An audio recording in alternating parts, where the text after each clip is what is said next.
So we're just jumping in now, and so just to let you know, like I said, what we're all about here this morning. So, real quick preview here, just to remind you who you're talking to. This is me. This is my family in the middle. My son on the left, Kirk. My middle daughter, Kara, with her dog in the center, and my oldest daughter on on your right, Kelly. We're having another typical family moment there. Um, RBB on the left is the company that I currently am the CEO and owner of, and on the far right of the screen is Love to Do Mission Work. That was me and a gentleman down in Guatemala. Had a chance to wash his feet and serve that community down there. And of course, I'm a Buckeye, so I can't go very far without mentioning that. So just a quick little personal notes there. Our company exists for one reason, is to end isolation in life and career. That comes in many forms. We do a lot of different things for a lot of different people. Our goal specifically is to unleash talents among the people who are that we serve. That's individuals, teams, and companies. And we serve companies of all stripes. What we do is we work with people specifically around trust building strategies in very down to earth ways. I'll do the book. I'll read the books, so you don't have to. And then we'll work on applying what the theories say and what the experts say, but we'll really work on how to apply them in your world, so it really takes root, not just within your own personal application, but in your teams, so that you feel that change directly. Some of you I've worked with in the past as clients, and some I haven't, and that's perfectly fine. This is a free and open forum. So to the topic of today, in the book that I just published in November, I offer several reasons why a lot of us hesitate before we speak our minds. And frankly, there are a lot of good reasons why we want to do that. So I want to start there, because I don't want us to take this topic of just say it as permission or license to just walk around with a bazooka and just Bruce said we can just say whatever we think, whatever. That isn't the case at all. And so there's really good reasons to hold our tongue. And here's some of them, probably the most common ones, the ones I think are the most valid. First, that we want to learn from somebody else. Before we jump in, we want to hear what other people have to say. We want to show patience. We don't necessarily have to have we don't necessarily have to grab the steering wheel in a conversation. We can allow the other person to have the floor. Really, there's value in that. There's reasons for that. We want to allow other people's voices to carry the day. That shows respect. It shows your willingness to be influenced by the other person, which is another major trust building thing you want to do. Not just being heard, but to hear the other person. Another good reason not to share, not to say it, is you got nothing to say. Sometimes it's perfectly valid not to have an opinion, and so don't fill the airtime just because it's your turn. So if you don't have an opinion, it's perfectly fine not to say anything. Also, maybe you need to hear more clarity about the topic that's being discussed before you want to speak. And finally, another great time to hold your tongue is that you're really passionate about what's being discussed in, let's say, a family discussion or a business meeting, and you're about to bully others with your thoughts. Maybe you've got a position of authority, or you've just got a really strong opinion about something, and you're about to bully somebody else or fly off the handle. These are great times to hold your tongue and just kind of breathe, count to 5, count to 10, And if everybody followed these examples, this would be a much more productive situation. So that's the kind of the context here. I don't want us to start off by just saying let's just, it's now just a free for all where everybody talks just to talk. Having said that, we do have this topic where people don't say what's on their mind. So in the book, I mentioned this quote, but we spend the car ride home reliving the discussion in our minds, mentally kicking ourselves for what we should have said. I don't know if the rest of you have gone through that experience. I know I have a lot. What I referred to as game time. You know, there's that moment in a conversation when it was ripe. It was time for me to say what was really on my mind, and I didn't say it. And so so this slide is really about recognizing that moment and what might be holding us back. So let's talk about that. When we probably need to just say it. The first one is a situation where we're trying to come up with a way to respond to somebody, and we're formulating our response just so. So we know what our thought is, we're ready to say it, but we don't know how to say it. So we're trying to package the thought in a way that the room can handle, or at least that's what's going on in our head. And as we're doing that, the conversation, that magic moment kind of passes us by, and it moves on beyond it because we weren't able to package it just right. And my encouragement, of course, is not that you're probably not going to find exactly the right words, and that search for just the right words is that's the moment you're wasting time, that moment, by searching for the right words. And so a way to build trust, a way to jump into the conversation is to let that need to have perfect description go.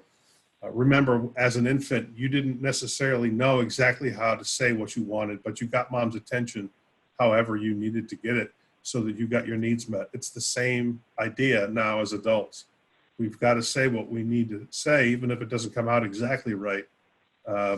We need to kind of get out there and become part of the conversation.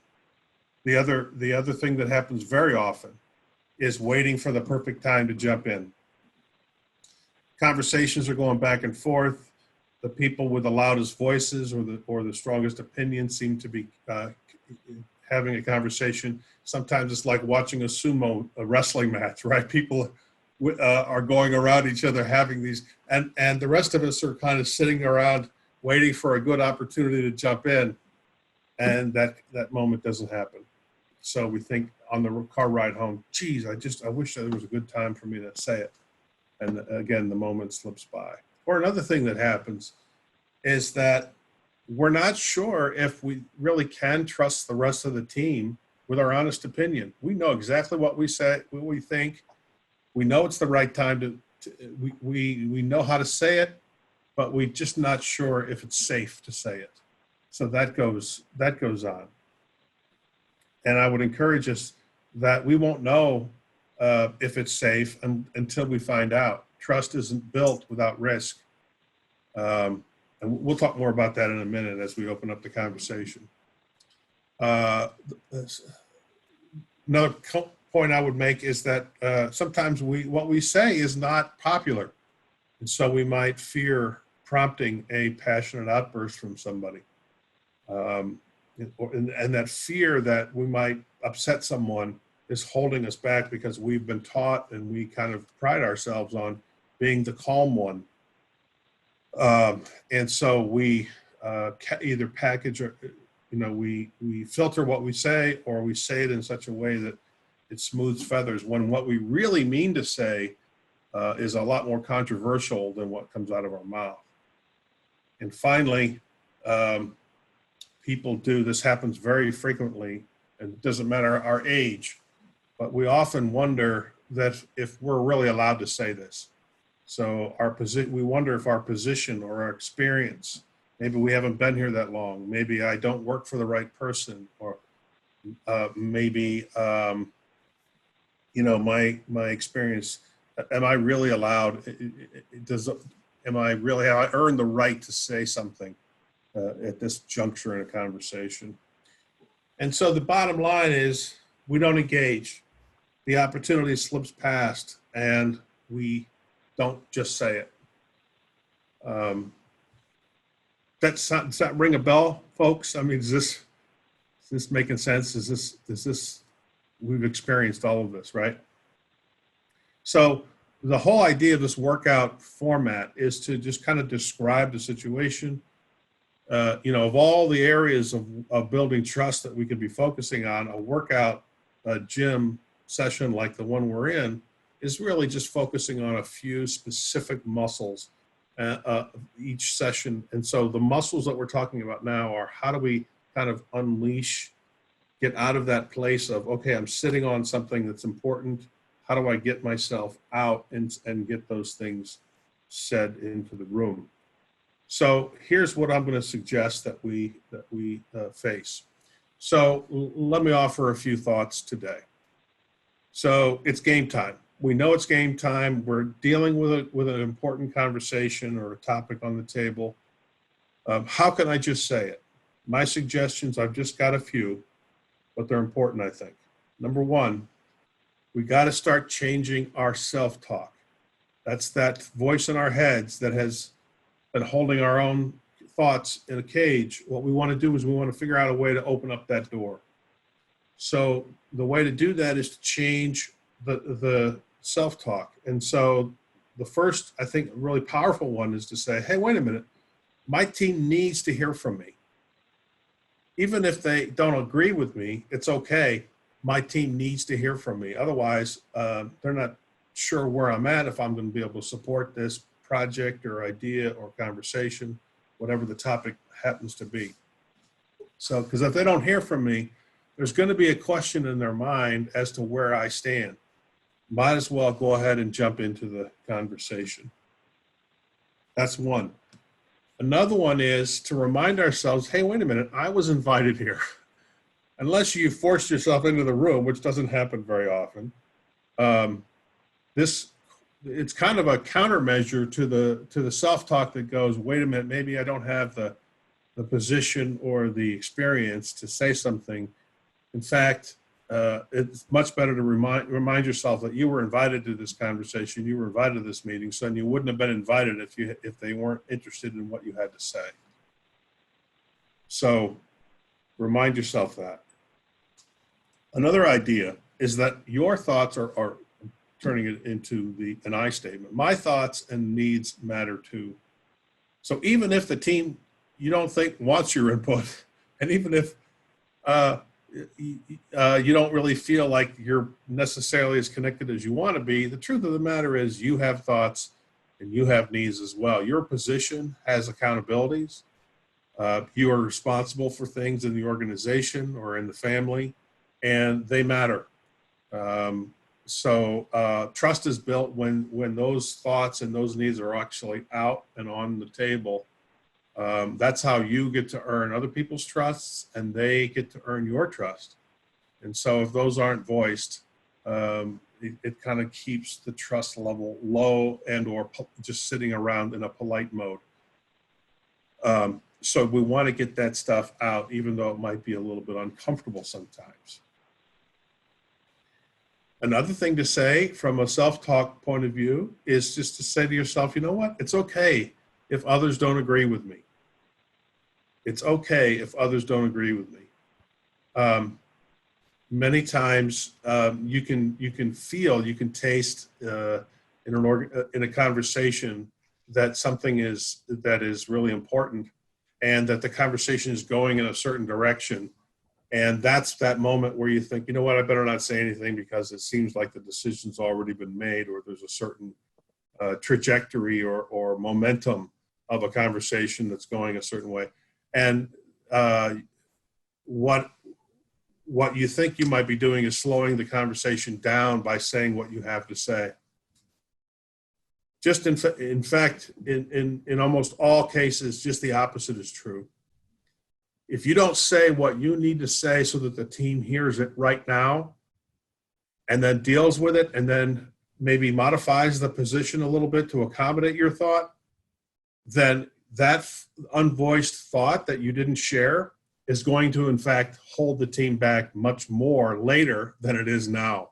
Now's game time to hear your thought that helps improve the quality of that decision as a team. So we need to hear from you now, not later, even if what you say we don't agree with. And the last thing I want to say is just maybe you need to remind yourself it's now or never.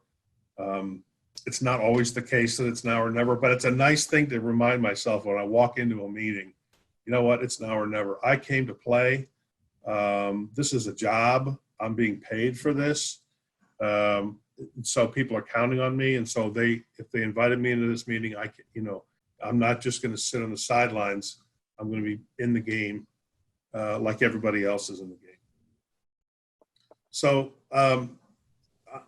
what I do is I encourage each of you who's here today is to look at that list and let us know, think about which one or two of these are holding you back most often. Is that you're not sure about whether your input's welcome, whether you're actually not willing to fight for your own needs, whether you're worried about the team dynamic, or you think that there's maybe sometime later down the road you'll have a chance to talk about it. But whatever the issue is, and then turn that statement there into an affirmation to yourself before the meeting, almost like a prep talk before you go in, and say, hey, if that's, for example, if that's the issue, you say to yourself, okay, hey, I was invited here.